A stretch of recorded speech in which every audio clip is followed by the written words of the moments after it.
शादी के लिए मान जाता है और मजबूरन अरीबा भी हाँ कर देती है, लेकिन ये कोई नहीं जानता कि ये ज़बरदस्ती का निकाह सबको मुश्किल में डाल सकता है। अरीबा तो एक एक से गिन गिन कर बदले लेने के लिए इस घर में आई है, और क्यों ना ले।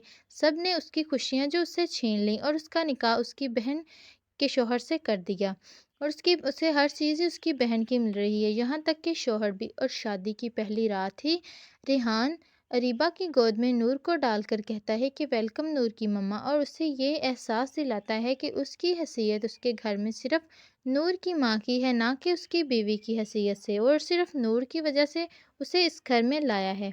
अरीबा के तो अरमान ही टूट जाते हैं।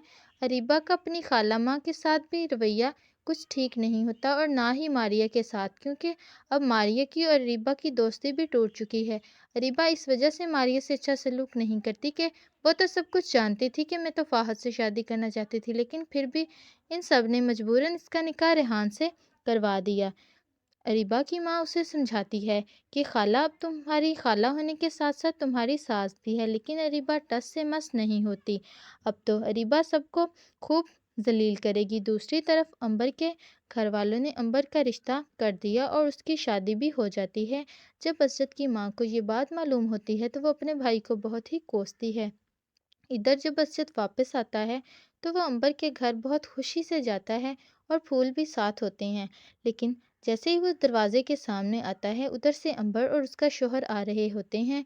असद अंबर को देखकर बहुत खुश होता है और कहता है कि दिल को तो दिल से राह होती है, लेकिन वो उसके शोहर को देखकर हैरान रह जाता है और उससे पूछता है कि ये शख्स कौन है। फिर अंबर तारुफ करवाती है कि ये इंसान मेरे शोहर हैं, और ये देखकर तो असद हक्का पक्का ही रह जाता है। लेकिन क्या होगा बसरत का रिएक्शन? आप सब इस बारे में क्या कहते हैं? कमेंट सेक्शन में अपनी कीमती राय से लाजमी आगाह कीजिएगा। मज़ीद ड्रामा रिव्यूज़ के लिए हमारे चैनल को सब्सक्राइब कर लीजिएगा, ताकि हमारे चैनल पर चलने वाली हर न्यू अपडेट का नोटिफिकेशन आपको बआसानी और वक्त पे मिलता रहे।